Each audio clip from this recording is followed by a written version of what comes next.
एक बार की बात है, एक गुरुजी थे, उनके बहुत से शिष्य थे। उन्होंने एक दिन अपने शिष्यों को बुलाया और समझाया, शिष्यों, सभी जीवों में ईश्वर का वास होता है, इसलिए हमें सबको नमस्कार करना चाहिए। अंधा अनुसरण।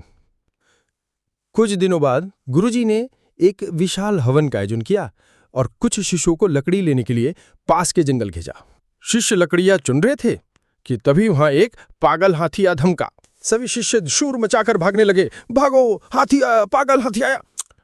लेकिन उन सबके बीच एक शिष्य ऐसा भी था जो इस खतरनाक परिस्थिति में भी शांत खड़ा था। उसे ऐसा करते देख उसके साथियों को आश्चर्य हुआ और उनमें से एक बोला, अरे तुम क्या कर रहे हो? देखते नहीं पागल हाथी इधर भी आ रहा है, भागो, अपनी जान बचा।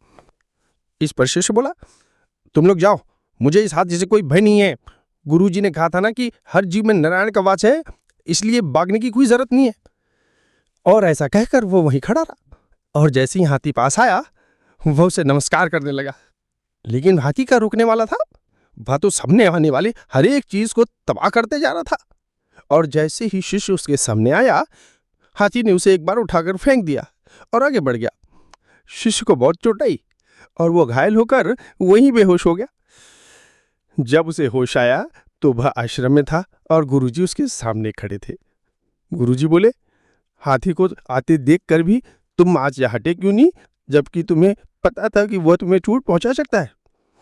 तब शिष्य बोला, गुरुजी, आपने तो यह बात कही थी कि सभी नियमों में ईश्वर का वास होता है, इसी वजह से मैं नहीं भागा, मैंने नमस्कार करना उचित समझा। तब गुरुजी ने समझा, बेटा, तुम मेरी आज्ञा मानते हो, यह बहुत अच्छी बात है, मगर मैंने ये भी तो लिखाया था कि विकट परिस्थितियों में अपना विवेक नहीं खोना चाहिए। पुत्र, हाथी नारायण आ रहे थे, ये तो तुमने देखा। हाथी को तुमने नारायण समझा, मगर बाकी शिष्यों ने जब तुम्हें मौका तो तुम्हें उनमें नारायण क्यों नजर नहीं आए? उन्होंने भी तो तुम्हें मना किया था ना, उनकी बात का तुमने विश्वास क्यों नहीं किया? उनकी बात मान लेते तो तुम्हें इतनी तकलीफ का सामना नहीं करना पड़ता, तुम्हारी ऐसी हालत नहीं होती।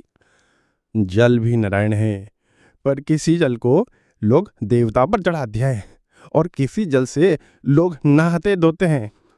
हमेशा देश, काल और परिस्थिति को ध्यान में रखकर निर्णय लेना चाहिए। मित्रम,